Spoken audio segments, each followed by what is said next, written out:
Today, OffiNeeds is a 100 crore valued business at least.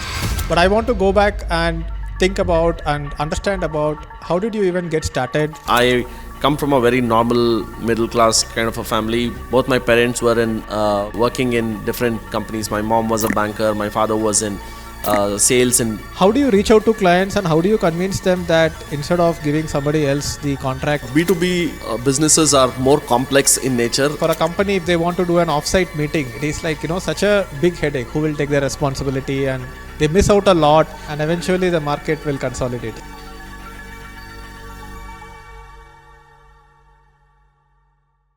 Hey, this is Deepak here from digitaldeepak.com, and today we are going to have a conversation with Srikanth, who is the founder and CEO of OffiNeeds. So, hey Srikanth. Hey Deepak, thank you. Thrilled to be here. So Srikanth, when I was running my cohort-based programs and when I had to send out some pens, notebooks and branded materials, somebody referred you to me, and then I think we did business for several years since then, and you have been one of the most efficient partners when it comes to shipping of physical products, gift items like pens, notebooks and everything. And generally they say that when you are running a digital business, there is nothing tangible that you can hold. And the way we can make it tangible is to put a logo in a keychain, notebook, pen and send it to our customers. And I think we have sent out more than 10,000 units through you. And I have always been impressed by your operational efficiency. And I know that today OffiNeeds is a 100 crore valued business at least. But I want to go back and think about and understand about how did you even get started? Where did you graduate from? And we never had a conversation to understand all this in the first place. So yeah, so what did you study? Where did you graduate from? Which year? From which city? Let's start the journey from there. Sure. First of all, thanks very much for having me here, Dee. I think it's awesome. I've been watching a lot of your shows, and it's an absolute privilege to be here. And I remember those orders which we did, and I think it was great fun working on those internship programs that you used to have. Merch is a very, very important part of the tangible experience and helping convert your customers, employees into brand ambassadors, and that's something I'm very, very passionate about. Coming back to how I started my journey as an entrepreneur, I come from a very normal middle class kind of a family. Both my parents were in working in different companies. My mom was a banker. My father was in sales in Apollo Tires and in different companies and things. And I was brought up in different, because they were in transferable jobs, I was brought up in different, I was in Belgaum, then Vizag, then Hyderabad, then came back to Bangalore and things like that. I did my engineering in a college called SIT Tumkur. In 2000 to 2004, I did my engineering. Then I got campus recruited into Infosys as a software engineer, where I worked with that company for 1 year. And on 1st April 2005, I played an April Fool's prank. I told everybody that I'm going to quit and I'm going to start a business on my own. And back then, you should know that in 2004, 2005, entrepreneurship word didn't exist or nobody knew about it. And starting a business was unheard of. And people thought you're insane if you were leaving a company like Infosys. Infosys at that point of time was like the ultimate dream for anybody to be there, right? So I just wanted to play a prank. I wanted people to get freaked out. And that's exactly what I did. So I said, I'm going to start a business, and people flipped out. Everybody, my parents, my colleagues, my friends, everybody is like, are you crazy? And things like that. And then eventually somebody asked, what business are you going to start? I was not prepared. I didn't think the joke would go so far. So I just blurted out, I'm going to start a corporate gifting company. And the reason I said corporate gifting company is a few weeks prior to that, I had got a t-shirt from Infosys with Infosys branding on it, which I wore over a weekend and met some of my friends. One of the friends was in the garment business, and he said, hey, whoever got this order, it must have been a big order. And the conversation went on, and the word corporate gifting just lingered in my mind. Wow, okay. So I just said, I'm going to start a corporate gifting company. Then came a barrage of questions saying, what is corporate gifts? How will you acquire customers? What products? Why will people buy? All. I just went on answering whatever came to my mind. The only goal was to keep the prank going as long as I could, right? Then end of the day, I said, hey. The prank became reality. Yeah, then end of the day, I said, hey, I was just joking. This is a prank. I'm coming back to office. Don't worry. But then the thought lingered in my mind. Answering all those questions, I had kind of formed a business plan. And then I was like, okay, I'm not a great software engineer or anything. I don't it's not like I enjoy what I'm doing. It's not like I'm feeling that I'm making a difference here or anything like that. And let me give it a try. Let's see what happens. So me and my then best friend Srikanth, we were both in jobs. We quit and we started this.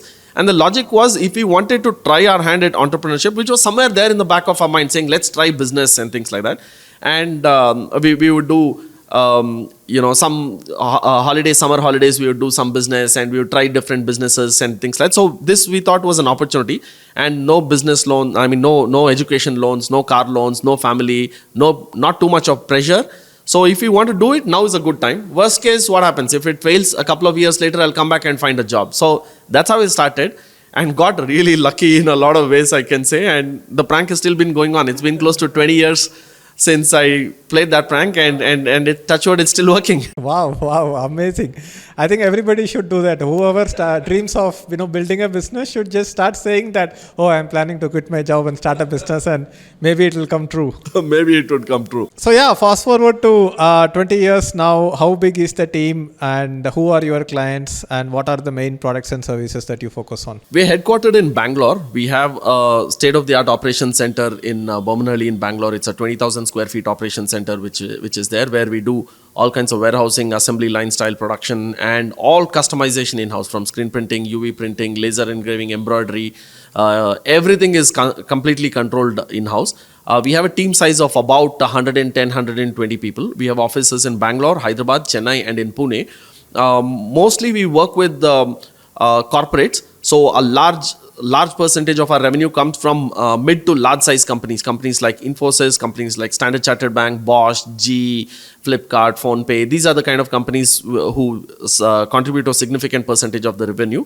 Besides that, we also work with a lot of mid to small size businesses. We have an inside sales team which works on serving these mid to small size companies. And we have a lot of trainers and coaches also as our customers, including Digital Deepak himself, and then there's Siddharth Rajshekhar, Rajiv Talreja, Gopal, all these kind of guys also as our customers.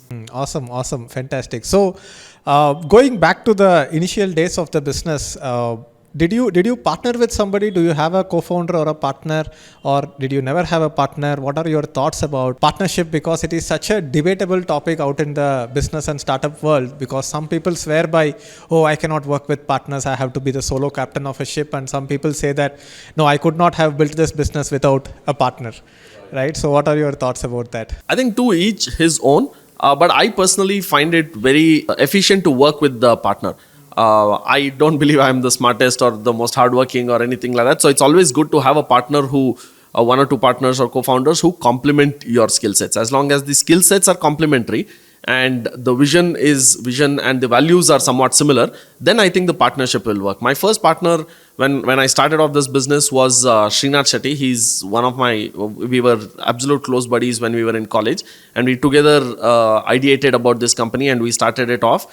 And he continues to be a shareholder in the company. About 10 years back, he moved out and he started a company called Hosa Chiguru, which is a... Oh, wow. Yeah, I have heard about it. The farming... It's a farming business. They're doing extremely well as well. So he's not operationally involved in the business, but he continues to be a shareholder and, like a strategic partner, gets involved in multiple decisions and things like that. And since the last 7 years from the time that Srinath left, my sister Shubhra joined me as another director in this company. So me and Shubhra have very, very complementing skill sets. I am more strategist, a big picture thinker. I think about sales, marketing, product development, technology. These are the kind of things which I think about. And Shubhra is more bottom line oriented, process oriented. She's she doesn't nothing misses her eye. There's no detail which misses her eye. So we both complement each other really, really well. And I love the idea of having partners who, the problem is if both partners are very, very similar skilled, that is when it becomes a problem. If you have complementing skill sets, but common vision and common values, I think partnerships are brilliant and they give you a lot of buffer, a lot of bandwidth and some kind of a cushion to be able to make mistakes and to be able to cover up for each other. Nice. So now, pretty good inputs there, and I totally agree with you. The vision has to be the same. As long as you are going to the same destination and as long as the purpose is the same, then it can definitely align. And with complementary skills, you can probably go farther. If you are like flying like a very small plane, maybe one pilot is enough. But if the it has to be like a jumbo jet, like Boeing jet or something, then there needs to be a co-pilot And a crew. and a crew. The crew is totally needed, and sometimes the pilot itself cannot always handle the crew. The co-pilot also needs to handle the crew, and then you need somebody to bounce off ideas with, like somebody who has skin in the business, right? If you ask me about an idea, I might not have skin in the business, and I might just say my opinion, but a partner will actually give his thought to it. Like, for example, you are hiring somebody new. Should we hire this person or not? Who will you talk to? Sometimes you need a partner to talk to, right? Absolutely. Absolutely. While we're on that point, I think it's equally important that you have kind of mentors who don't necessarily have a skin in the game. And it's sometimes advantageous not to have a skin in the game, right? Because you're too invested and you're too romanticized, and you don't see the problems that might be there, which an outsider can bluntly point out. Like, I have plenty of mentors or people I reach out to, you being one of them. I reach out to you once in a while and ask you ask you for advice and things like that. There's Siddharth Rajshekar, there's Rajiv, and there are plenty of other people from whom I've learned who don't necessarily have a skin in the game, but they've watched my journey, they've seen what I've done, and they know what my strengths and weaknesses are. And there have been several times where I feel they've been able to pinpoint pitfalls which I would have ignored or which I would have missed sometimes. So it's important you have all kinds of players. Yeah, makes sense. So let's talk about client acquisition and sales, because this corporate gifting is a very, very competitive industry, and I know so many people who run corporate gifting companies who have come and consulted with me on marketing and sales strategies.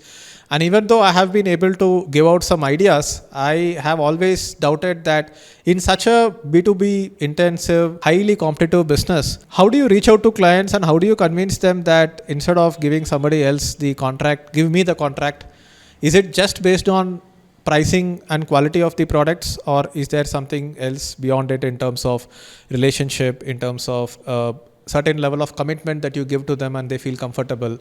So enlighten me a little bit about that. Yeah, absolutely. I think you pointed it out. B2B businesses are more complex in nature, less understood as compared to B2C businesses. And corporate gifting is a very cool business. It's a great business to start off because customer acquisition, the initial few customers you can acquire easily. There is no barrier to entry which is there, right? But it's a very tough business to scale. And that's where marketing comes into picture, and you need to know the different aspects of the B2B funnel. But I think the first most important thing is knowing exactly who your customer is. Typically, pretty much anybody who is into corporate gifting will say that everybody is my customer, and that's the biggest wrong answer, right? We are very, very clear that now if we try to understand in the corporate gifting sense, who is giving corporate gifts and to whom? Right? Pretty much every business is giving, and they're giving to their employees, to their customers, to their dealers, to journalists, to all kinds of things which is there, right? Now businesses are about solving problems. It's not about selling products. Selling products is the route through which you solve those problems, right? So if you say I'm selling everything to everybody, then you're basically selling nothing to nobody, right? So we chose that employee engagement is a problem that we are solving, right? We identified that today's day and age, hiring and retaining employees is a massive challenge. And companies of pretty much any scale, whether it is 5 to 10 employees or 5,000 to 10,000 employees, or even couple of lakhs of employees, are struggling with the challenge. And one of the ways to solve this problem is by leveraging on the power of corporate gifts and custom merchandise, creating welcome kits when a new employee joins the organization, creating awards when somebody is performing. So we took a solution-oriented approach, and we position ourselves as a company that helps improve employee engagement, employer branding, and employee motivation and those kind of things by leveraging on the power of corporate gifts. Important to notice that by doing this, we are kind of alienating companies who are giving gifts to customers, because they are not worried about employee engagement, they are worried about customer engagement, dealer development and things. We said, okay, it's okay. We are choosing this path as of now. And that's how we positioned ourselves. Now, once you look at it this way, we create solutions, we create products, we create microsites, we create brand stores and all these kind of things, which addresses that problem, which empowers HR managers and CHROs and business leaders who want to improve the employee engagement and employer branding within the organization. Oh, by the way, using corporate gifts, right? That's how we positioned ourselves. And now once we have this clarity, we classify our customers as small customers, which are less than 100 employees, less than 500 employees, and so on, and large customers, which are more than 500 employees, more than 5,000 employees, and so on. And each segment needs to be treated differently. The way they buy is different. The way they make decisions is different. The way they negotiate and the way they pay is different. The kind of products that they need is different. The kind of teams that they have is very different. The decision making is very, very different. And each needs to be treated like a different group or a different segment and needs to be marketed to in a very, very different way. So this is something which we identified, and then we went on to do digital marketing, and to some extent I make my own face as the face of marketing, and I'm there in a lot of ads and things. And the reason for this is that it is a very relationship driven business. Corporate gifting, like more consulting businesses, right? It's a relationship driven business. The customer believes the person who is there. Even training businesses, right? Yours and Siddharth Rajikar, Rajiv Talreja, you need to be the face of that, right? So I decided to make myself the face, but the execution, there is a pretty large team which will do. And that's how I did it. And then we spend reasonably on ads. We built our own funnel on running ads. We do social media, we do all of those kind of things, but I love ads. Ads on Google/YouTube as well as Instagram/Facebook works best for us. We divert the traffic into a landing page, collect the leads from there, and that's how our customer acquisition happens. And then there is a filtering team even within the organization. There's a team which filters out the lead. 80% of the leads are irrelevant, so we filter that out, and the 20% of the leads are given to a team. Then there is which team handles what and stuff, right? So that's my kind of blueprint of how we work. Yeah, totally makes sense. Understanding who is your target customer and what is the need that you are solving, what is the problem that you are solving, is always the business that you are in. The product and the service that you are developing is a bridge or a route to help them meet out their goals. And I think tomorrow, if you think about employee engagement, maybe you can take it as an idea as well, but you can definitely think about it, that if you want to do employee engagement, apart from using these gifts, creating curated experiences for employees also at end of the day achieves the same goal. Creating content and newsletters and online communities for employees also achieves the same goal, right? Because now you already have the customer, you already have the need. One of the channels through which you are fulfilling the need is through gifting. But then, imagine for a company, if they want to do an offsite meeting, it is such a big headache. Who will take the responsibility? And they miss out a lot. You have to manage transport, you have to manage logistics, location and everything. And it becomes quite confusing. Have you ever thought about that or considered that? Absolutely. So corporate gifts is one way to think about employee engagement, right? But there's a lot. There's a lot of onboarding experiences. There are recruitment managers. There are organization development teams which are there. There are event management companies which is there. There's health and wellness, which is becoming a very, very important part of it. So there are so many solution providers, and there's so many services which go into delivering a positive employee experience. Actually, to bring all of that under one umbrella, I tried to create a brand or a company called Employee Engagement Academy.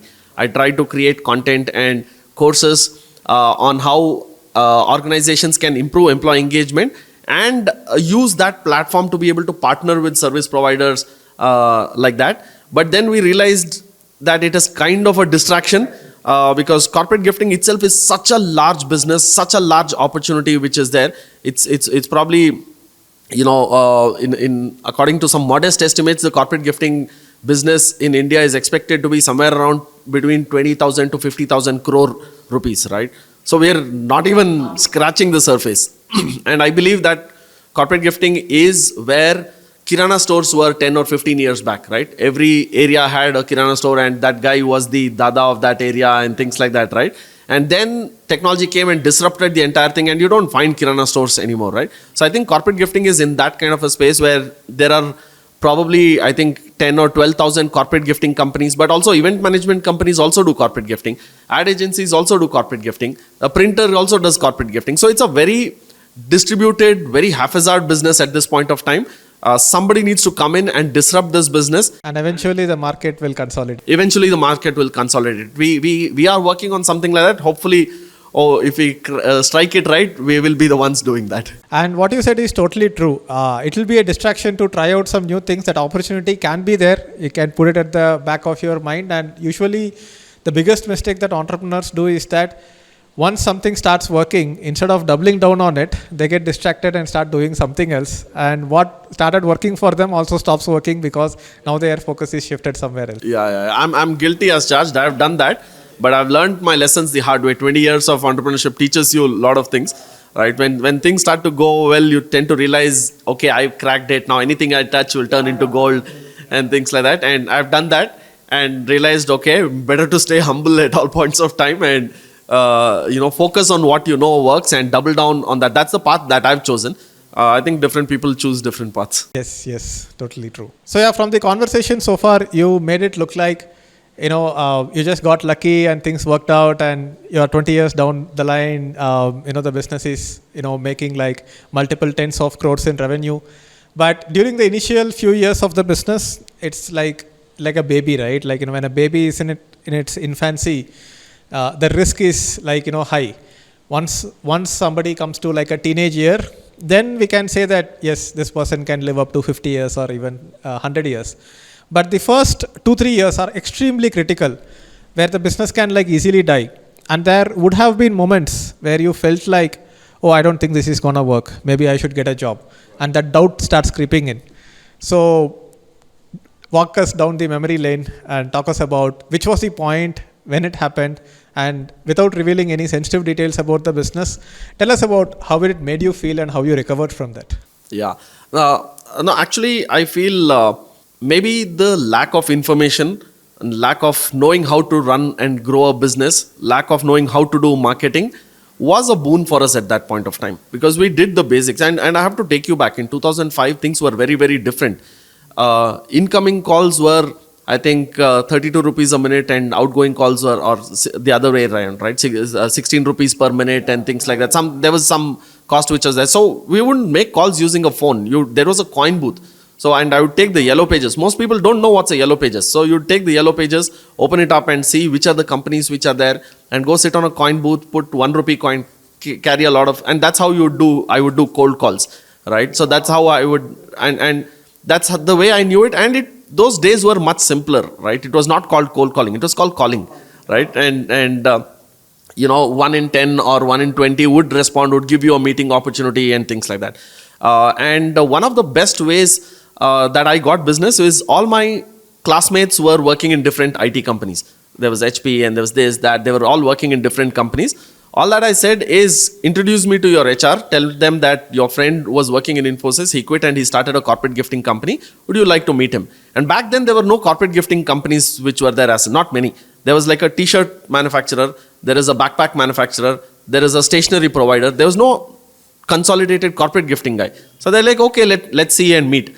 And when they met, the common reaction was, I heard you quit Infosys. Why did you quit? That's how the meeting would start, right? And somewhere I felt that I was kind of living their dream. They also wanted to become an entrepreneur and they wanted to support, so they gave me business. So it was like that. So the first 2, 3, 4 years were like honeymoon period. It was maska. Everything was converting. We were making a lot of mistakes, but it was really good fun. There was no point in time in the first 2, 3 years where we regretted having taken that decision or something.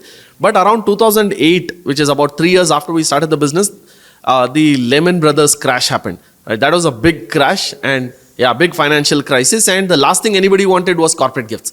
So that is when we realized that everybody was cost cutting and things like that. But by that time, we had built a reasonably stable business. We had good cash flow. And it's important that I highlight that my partner Srikanth at that point of time, he was very business savvy. Right? He came from a family of businesses and he was much more entrepreneurial than me. Even today, he is really enterprising. If you have the opportunity, do interview him. Do a podcast. You should do a podcast with him. Having a partner helped a lot at that point of time. But today, I think we sophisticate things a lot. I mean, we are in that age where there's YouTube, Instagram, there's just too much overload of information, which there is a tendency to get confused. But I think if we focus on the basics, first is know who exactly your customer is and what is the simplest, easiest way to acquire one customer at a time, and then look at scaling it. I think most people are looking at scaling things first before building the foundation. First, when I go to colleges and talk about entrepreneurship or something, they want to see how do you do fundraising. And like, why do you have a business idea? Why are you looking at fundraising? Fundraising is not business, right? So if you think about what is the problem I'm solving, who is the customer who I can reach out to, and what is the simplest, easiest way to acquire one customer, then one more, then one more, then one more. Of course, it works much better in a B2B context, but even in the B2C context, maybe not one at a time, maybe 10 at a time, or maybe 50 or 100 at a time is what you should be looking at. But don't worry about scale first. First, get the product right, fine tune, because the first 5 or 10 orders, I think we totally botched it up. Okay, we supplied watches which were not working. We supplied t-shirts which were like faulty. There were so many things, but we got opportunities again because we were honest and we were persistent and we were willing to correct our mistakes and things like that. Ability for whatever you did. Yeah, we got those opportunities, and we had the opportunity to fine tune and correct our product, make it better, and then only talk about scaling. Got it. Because if you don't go from 0 to 1, how can you go from 1 to 10, right? Everybody is talking about going from 1 to 10, 10 to 100, but they have not gone from 0 to 1, and that is easier said than done. Just because you have money, even if you get funding, let's say your uncle who is very rich and he has given you okay, let's say 1 crore in funding for your startup, then they might just end up spending that 1 crore and still have nothing to show for it, because sometimes you just have to put those efforts. You have to get those rejections, go through those rejections. Sometimes you go somewhere, talk to them. Like you said, you were doing these cold calls and you obviously went through a lot of rejection, right? A lot of people would say, don't disturb me. Some people might have used bad words also. Now it will probably happen in a much higher intensity because everybody is calling everybody. But facing rejection is something that all of us have to learn. Yeah. So one more topic I want to touch upon is hiring good, talented people. And you are in the business of employee engagement. How do you engage your own employees, and how do you make sure that you find good leadership material, dedicated folks? How do you decide whether you are paying more than the market salary or less than the market salary, or how do you identify these folks? And let's start with how many people you have right now. Yeah, I think that's a great question, and it's a never-ending topic. It's like really, really deep. You can keep talking about it all day long. But the reality is, hiring and retaining teams is very, very challenging. It's not easy at all, and nobody has cracked it completely. And it's going to be a continuous work in progress. And actually, around COVID is when I started to ask little deeper questions about why am I in this business. Otherwise, prior to that, when we were at, let's say, 10-20% of the revenue that we were also just busy selling products, right? But somewhere around COVID, when business came to a halt and there were a lot of uncertainty, I asked myself, why am I in this business? And asked a lot of deeper questions. And then that's when it struck upon us that, okay, employee engagement is the real reason why we are in this business, and corporate gifts are a powerful tool to be able to, because most employee engagement is intangible in nature. The employee likes what he comes, they good friends, good environment, but you have nothing to touch, feel, and show for it. And that's where merchandise becomes an important part of it, right? And while doing this research, first time I heard about employee engagement, I didn't know what it was. So I got about 8 to 10 books that talked about employee engagement and went deep dive into it. And I learned a lot. I did about 50 podcasts called Employee Engagement Podcast. I interviewed about 50 CHROs and business leaders, asking them about their views on employee engagement and things like that. I mean, we could talk for days about this, right? But to keep it very simple and succinct, I think first it's important to understand what the core purpose of your business is, right? In our case, it is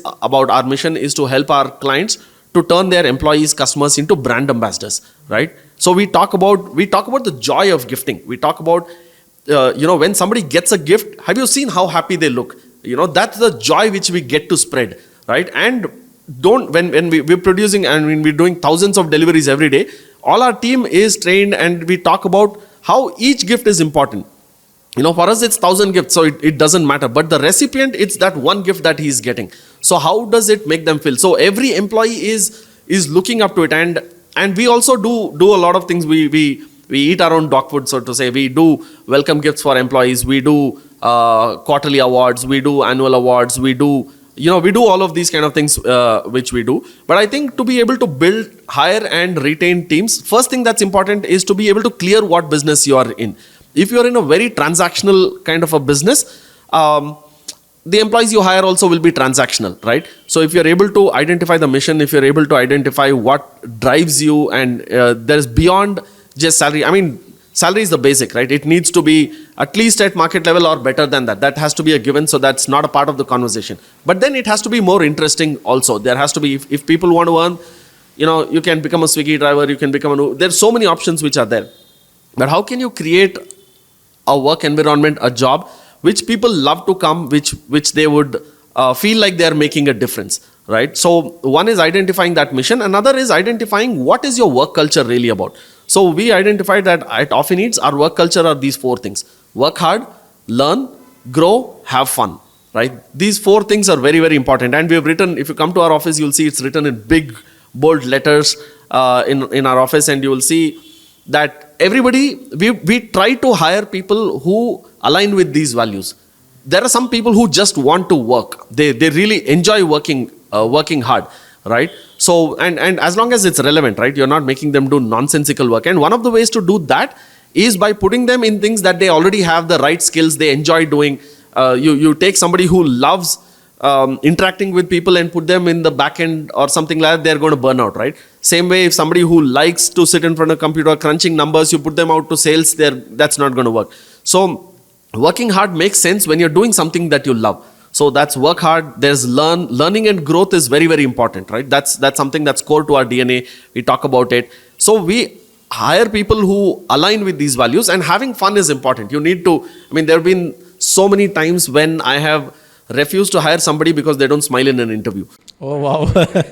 So there have been times when accounts especially, right, is kind of serious business. So I've had my accountant send me the final interview I do. Okay, so when that comes and they say, these guys are really good, technically he knows everything.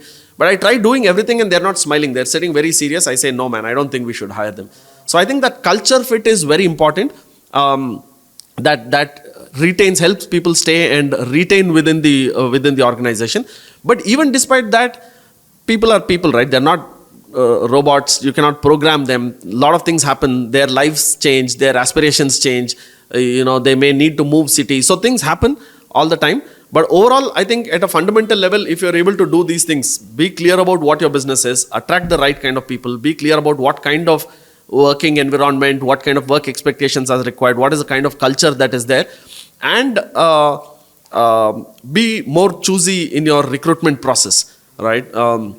Initially, I used to be a little more lenient with my hiring process, and I used to feel that, okay, if a bunch of things are ticking, then I'll hire them and somehow we will train them and things like that. I think we have all done this. We've all done that, right? So those become very, very expensive mistakes. This year and last couple of years, we've been hiring we've been saying no so much that I'm just hopeful my HR manager does not resign saying, I'm getting you so many candidates, you're not hiring anybody, right? So I think being choosy is important, and to a certain extent, it'll come with experience, identifying, but preparing as an interviewer, you preparing for the interview is more important than the interviewee preparing for the interview is what I think. Makes sense. Yeah.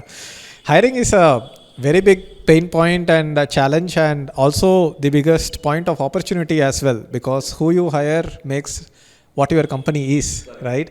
Company is just a bunch of people working together towards a larger goal. Absolutely. But hiring is the 50% of the job, and after that, the first 3 months, how they feel about it, what the onboarding process which is there, what is there. Like we have a rule, nobody should be having lunch alone. If somebody is having lunch alone, there is a problem, right? And every department manager make sure that somebody from their team is not having lunch alone at any point. It typically tends to happen during the initial few days, right? Yeah. Everybody has their friends, then you're having lunch alone. No, in our organization, somebody will come sit with them, start having a conversation and things like that. So creating that environment where they feel they're really welcome is very, very important to make sure that those first 3 months they have to feel like I made the right decision. Because typically during the interview, they'll take anything what comes their way, right? Then they'll start evaluating, should I have taken that job? My friend got that. They'll start comparing all of those things, right? So the first 3 months, they have to settle in, they have to feel confident. This is the best company that I have come to. Yes. Amazing. I kind of feel nostalgic about the days when after college, I was working in some companies, and I could remember that initially for the first month, you have not made any friends and you are sitting and eating lunch alone and you are like doubting your decisions. Why did I leave my hometown? Why did I come here? I'm sitting in Bangalore. I don't know anybody here. But that, within a month, the ice breaks. But sometimes it has to be initiated by the organization itself, right? It has to be coming like from the culture. Yeah. So let's talk about what would be your advice to people who start new businesses. Obviously, you have never raised funding and you have been able to build a profitable business. And I am a fan of such businesses, because having worked in more than 5 highly funded startups, out of which a few startups went to the $1 billion level, you call them a unicorn and everything. And I've always scratched my head in every organization, how does a unit economics work? How does a valuation work? Right? I am, as a marketer, spending money on ads. If I have to spend 10 rupees on ads, I should get back more than 10 rupees, right? And then many times I don't, but I do have a budget to spend. So I just did my job, which is to spend it. So a lot of people get distracted by this whole, startup environment where unrealistic valuations are being thrown around and everything. So based on your experience, if you have to mentor somebody to build their business, what would be your advice? I would say first ask yourself, why are you building a business? Right? You need to get wealthy, you need to make profits, those are all things which are there, right? But I think at the core, entrepreneurs are problem solvers, right? All kinds of entrepreneurs are problem solvers. So try to identify what is the kind of problem that you are solving, right? And that's the first most thing that you need to identify. And you should kind of generally there is some kind of a resonance to that problem that you want to solve. Right, so there will be something saying, hey, I used to do this in college, or I saw my parents, or I saw my grandparents, they had this problem, or somebody you resonate with has that problem, and I want to solve that problem. If you are able to find a problem like that which you feel passionately about, that is great. Then the next step that you need to think about is, who are these customers who are having these problems, and the problems are aggravated enough that they're willing to pay to get them solved, right? And then comes the solution, which is hopefully through your product, or buying, either reselling a product which already exists in the market, or creating a product or service that from your end that you address it. So that's the step that I would say. First, identify what is the problem that you're really solving, right? And it typically people tend to force fit the product into the problem. Don't do that, right? First, identify what is the problem that it is that you're trying to solve, and see neutrally whether what you have in mind solves that problem or not. So that is what we call as product market fit, right? So is there a problem that is need to be solved, and is it large enough that somebody is willing to pay for that? And it need not be large that there are millions of customers, but even if there are hundreds or thousands of customers you can have access to, that matters more than India is such a big country and so many largest country and such percentage. Those things matter less compared to what you can tap into, let's say in the next 3 years, 5 years, and things like that, right? That's my advice would be, identify a problem and then find customers who are willing to pay for it, and try to be profitable from the beginning itself as much as possible. Be frugal. Frugality, very, very important, right? Frugal, don't be stupid. You have more funds, you will make more expensive mistakes. If you have less funds, you will make economical mistakes, but you are going to make mistakes nonetheless. Yeah. A lot of people thought that I overspent on these office interiors, but they forget that for 5 years we were working out of a 2 BHK, which was not even having good lighting. And eventually we came to a level, where we can have nice office interiors. But a lot of entrepreneurs, just after starting their startup, immediately go ahead and, get like a swanky office, something like WeWork or something, where one desk will cost like 15,000, and having that kind of mindset where they think that, if I spend on this, I will, yes, you need to invest in your business, you have to spend, but you have to spend on the right things. Maybe hire the right people, put the right effort, spend your time, effort and energy more than your time. Right.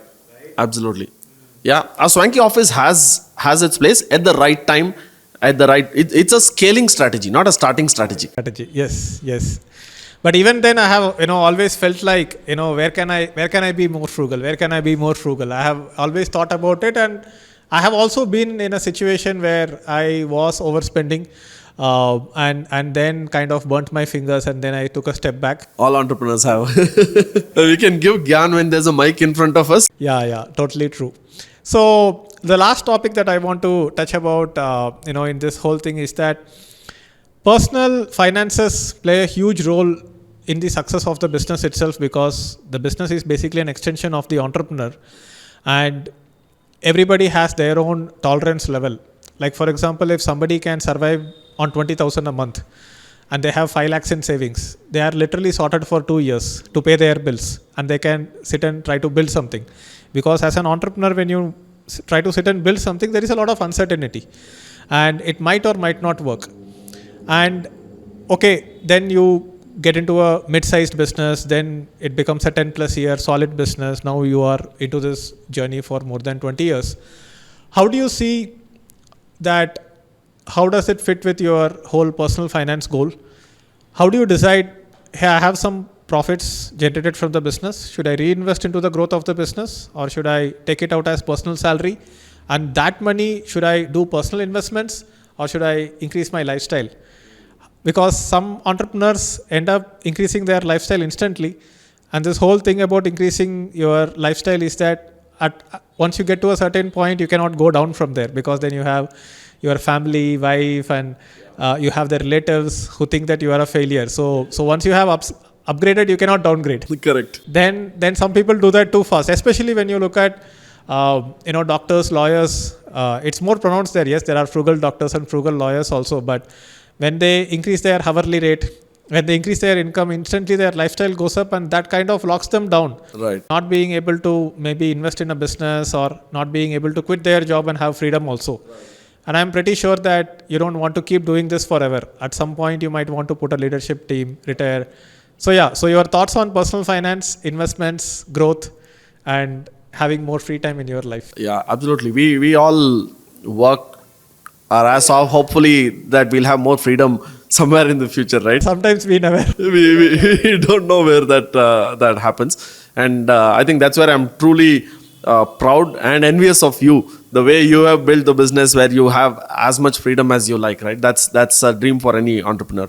Now, I think one of the things which plenty of entrepreneurs, including myself, have failed at different points in our life is that we think that the business and the owner are one. It is not. We are two different entities, right? As an entrepreneur, the enterprise or the company is one different entity. It's a private limited company or a partnership or whatever it is that is there. It's a different entity. You might be the only shareholder, that's possible, or you might have 2 or 3 shareholders, that's possible. It's still a different entity, and you as an individual are a different entity which is there. So it's important to build the discipline to say that I will draw a certain salary, whatever that salary is, whatever market rate determines, what I want, what the business can afford, whatever it is that should be there. And as an owner, as an entity, the company's job is to generate profits, and the company's imagine if the company had a board. Right now, if you're a small company, there may not be too many board of directors or something, but you have to, as an entrepreneur, you have to think in 2 ways. One, as an individual, my family, my personal time, my passions, my vacations, my investments, what do I want to do? You have to be as aggressive about it. If you would be working for somebody else's company, right? You would demand higher salaries, you would demand you have to represent that side of yourself half of the time, and the other half of the time you have to think in the interest of the company, where you have to think that, hey, this time we've made so much profits, but we want to reinvest it back into the company. So that balance has to be maintained out, and one of the ways to do that is to say that have clarity about how much salary will I withdraw, right? Because that is a fixed amount. Again, depends on the business, depends on so many things, but I think that is one level of stability which will be there, and you can draw out dividends or profits or anything that is there, but this balance needs to be maintained, and there needs to be very clear awareness that these are two different entities which are there, right? And then I would say that business finances and business investments are different. Personal finances and personal investments are different. And for both of them, I think there are plenty of coaches, plenty of blogs, plenty of content out there. But I think the most fundamental mistake that entrepreneurs make is failing to realize that these are two separate entities. Once you start to realize these are two separate entities, you'll be able to, when you go back home, think like an employee, saying this is the salary which I have, I'll get a bonus at the end of 3 months or 6 months, which may be big, maybe, and plan to spend accordingly. Invest in your own whatever you like, whether you like cars or holidays, or you like to save it, or bitcoins or stocks, or whatever it is that you like. You can do that. A solid book that I recommend is Psychology of Money. I think it's a phenomenal book. It talks more about psychology than about money, and I think that is really, really good. So I will not delve into what you should do with your money, but I think what I will insist is that you be aware that as an entrepreneur, you are two parts. One is you are a board of director, or you are a owner of a company who has to take care of the interests of the company. At the same time, you are also an individual. You need to take care of yourself, your family, your, all of those kind of things. But while saying all of these things, don't do anything to impress somebody else, your relatives, neighbors, or anybody else. Just do whatever it is that you're doing to make yourself happy, or to satisfy whatever it is that you want. That's my take on finances. Fantastic. I think one biggest takeaway that I liked very much in this conversation is that if you are working as an employee in a company, you will be demanding that, hey, I need this many holidays in a year. I'm going to take this vacation. I need the salary increment. And you need to be disciplined enough to run the business in such a way that you can be demanding to your business. At the same time, not putting the business in such a way that, just because you can withdraw more money from your business, will your employer accept, hey, just give me a 10 lakh bonus? Probably not. Even if you can, then you should not withdraw that 10 lakhs extra from your business, because then the business is going to suffer. So always trying to keep that as a benchmark. How would I behave, and how would my company behave if I was working somewhere, is how you have to treat your own. Absolutely. Spot on. You nailed it. Yeah. So thanks a lot, Srikanth. I think I learned a lot from this conversation, and it was definitely inspiring. And may your business 10x in the next 5-10 years. All the best for it. And as you had said, let's consolidate the market, and hopefully you end up acquiring a few businesses, and I will continue to do business with you. And when we scale up again with our cohort-based programs and everything, we will come back to you to get your high quality product, services, and everything. Awesome. Thank you so much. It's been an absolute pleasure speaking. As always, this is the first time we are doing it in front of a camera and on mic, but I think we've done this multiple times, couple of times in a pub, couple of times here in your office, and couple of times on phone calls and things like that. As always, it's been an absolute pleasure speaking to you. Thank you so much for your time, Deepak.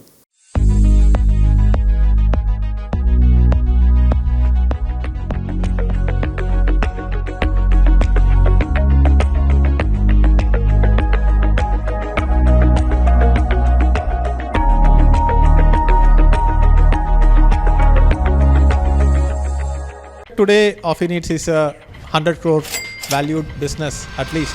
But I want to go back and think about and understand about how did you even get started? I come from a very normal middle class kind of a family. Both my parents were working in different companies. My mom was a banker. My father was in sales. And how do you reach out to clients, and how do you convince them that instead of giving somebody else the contract? B2B businesses are more complex in nature. For a company, if they want to do an offsite meeting, it is such a big headache. Who will take the responsibility? And they miss out a lot, and eventually the market will consolidate.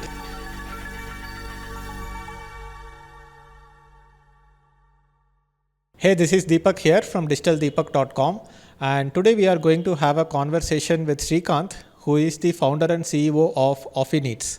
So, hey Srikanth.